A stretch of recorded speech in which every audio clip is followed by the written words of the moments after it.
Radio Islam présente la lecture du livre L'histoire méconnue de l'islam en Gaule de Didier Ali Amono aux éditions La Ruche. Le présent essai se base sur les travaux d'éminents historiens et archéologues. Mais ces travaux sont systématiquement passés sous silence à l'école et dans les médias. Il faut briser ce silence. L'islam a dominé en Septimanie à partir de 719, puis en Provence jusqu'en 972, avant même la formation officielle du royaume de France, XIe siècle. Et des minorités musulmanes ont subsisté jusqu'au XIIe siècle, notamment à Montpellier. Il a ensuite été éradiqué par les princes chrétiens, car l'Église catholique ne tolérait aucune autre forme religieuse, à l'exception du judaïsme qui subissait néanmoins des persécutions récurrentes bien connues. Les musulmans furent convertis de force au christianisme ou durent s'exiler. L'islam était considéré par l'Église comme une variante de l'hérésie arienne, à détruire comme telle. Il n'avait donc pas droit de citer, alors même que les églises chrétiennes avaient droit de citer dans le monde musulman. La présence de l'islam pendant plus de 2 siècles au sud de la Gaule a laissé des traces sensibles dans notre pays, dans la langue, la culture, l'architecture, l'agriculture et dans toutes les sciences. Tous les Français, surtout ceux du Sud, ont des musulmans arabo-berbères andalous parmi leurs ancêtres. Nous avons tous du sang arabe et africain depuis plus de 1000 ans. L'islam est réapparu en France au XXe siècle, avec la conversion d'hommes comme René Guénon en 1912, puis avec l'immigration africaine après la Seconde Guerre mondiale. René Guénon, Cheikh Abdelwahid Yahya, a écrit « La plupart des Européens n'ont pas exactement évalué l'importance de l'apport qu'ils ont reçu de la civilisation islamique, ni compris la nature de leurs emprunts à cette civilisation dans le passé, et certains vont jusqu'à totalement méconnaître tout ce qui s'y rapporte. Cela vient de ce que l'histoire telle qu'elle leur est enseignée travestit les faits et paraît avoir été altérée volontairement sur beaucoup de points.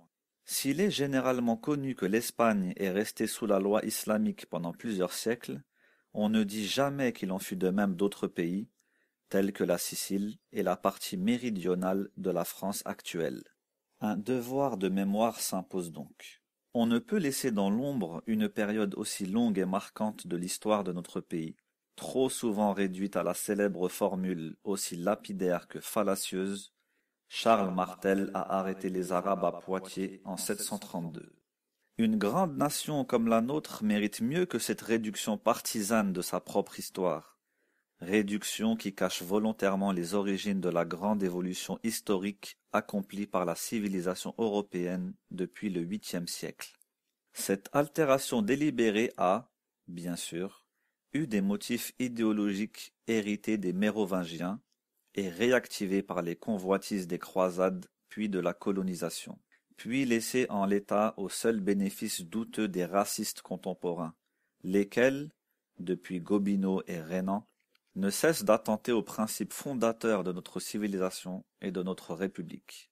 Ainsi, Ernest Renan, mort en 1892, tenta de justifier ses positions nationalistes et racistes par cette remarque cynique. Le progrès des études historiques est souvent pour la nationalité un danger.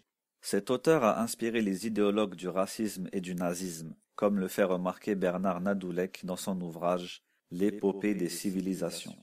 Ainsi Renan a écrit « La conquête d'un pays de race inférieure par une race supérieure qui s'y établit pour gouverner n'a rien de choquant. » Et au sujet de la race européenne, il écrit « Réduisez cette noble race à travailler, comme les nègres et les Chinois, elle se révolte. » Et c'est sur les Sémites en général, et les Arabes en particulier, que ces diatribes sont les plus désolantes.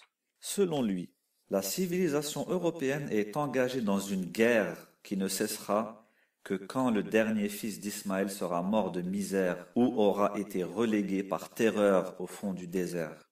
La période de la Gaule musulmane, 719-972, est donc presque complètement occultée dans les manuels scolaires. On y passe totalement sous silence que le sud de la Gaule, des Pyrénées aux Alpes fut gouvernée par des musulmans durant plus de 2 siècles.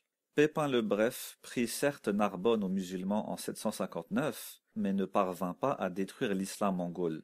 Jusqu'à la fin du Xe siècle, une partie de la côte méditerranéenne resta musulmane, avec pour place forte la gare de Fresnay, dans le Fraixinet, près de l'actuel Saint-Tropez, et le dernier bastion musulman fut le massif des Maures. La Gaule méridionale musulmane était politiquement rattachée à l'émirat, puis au califat, de Cordoue. Sa chute fut le prélude de la Reconquista catholique en Espagne et des croisades en Orient et en Afrique.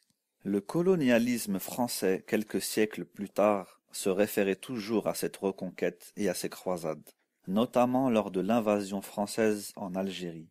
Ainsi que le fait remarquer l'historien Jacques Frémaux, qui écrit « Les motivations religieuses sont très présentes dans l'expédition d'Alger. Le rapport présenté en ce sens à Charles X en automne 1827 par le comte de Clermont-Tonnerre, ministre de la guerre, met pas sans référence à un vocabulaire de croisade, puisqu'il invite le roi, fils de Saint-Louis, à venger la religion. Dans le discours du trône du 2 mars 1830, le souverain formule le vœu que la réparation qu'il cherche pour l'honneur de la France tourne, avec l'aide de Dieu, au bénéfice de la chrétienté. Cette référence religieuse était assez hypocrite d'ailleurs, car les buts évidents de la colonisation étaient surtout l'appropriation des richesses des pays conquis et un meilleur positionnement géostratégique de la France face aux autres puissances coloniales européennes. Pour les républicains qui succédèrent aux Bourbons, le but officiel du colonialisme ne sera plus l'évangélisation mais l'effort civilisateur. Le présent essai est une synthèse regroupant des travaux de nombreux historiens, archéologues, écrivains et chercheurs, pour la plupart français, qui ont restauré l'honneur de notre pays en rétablissant la vérité sur toutes les sources de notre culture et civilisation, y compris sur les sources arabo-berbères andalouses, appelées sarrasines ou mauresques d'Espagne, sans a priori idéologique. Il faut donc en finir avec cette lacune aberrante dans notre histoire, lacune qui contribue à faire de l'islam la religion de l'étranger et qui masque la principale source de la Renaissance européenne.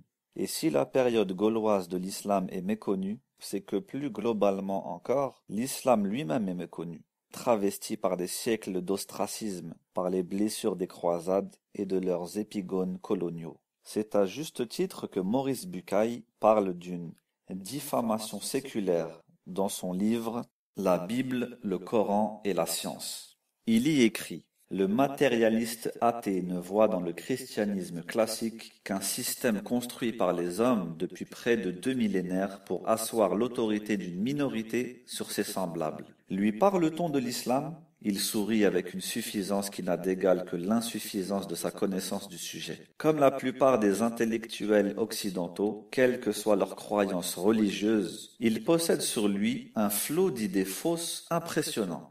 L'islam est depuis toujours, en nos pays, l'objet de ce qu'on a appelé une diffamation séculaire. Tout occidental qui a acquis sur lui des connaissances approfondies sait à quel point son histoire, son dogme, ses buts ont été travestis. Il faut également faire entrer en ligne de compte le fait que les documents publiés en langue occidentale sur le sujet, hormis les études très spécialisées, ne facilitent pas le travail de qui veut s'instruire. Il est indispensable d'enrichir les manuels scolaires qui font actuellement totalement l'impasse sur ces réalités historiques. C'est en effet par l'éducation et l'instruction que passe l'unité du peuple français dans toutes ses composantes. L'anticommunautarisme ne peut servir de prétexte ou de justification au négationnisme historique qui touche la période musulmane de la Gaule méridionale.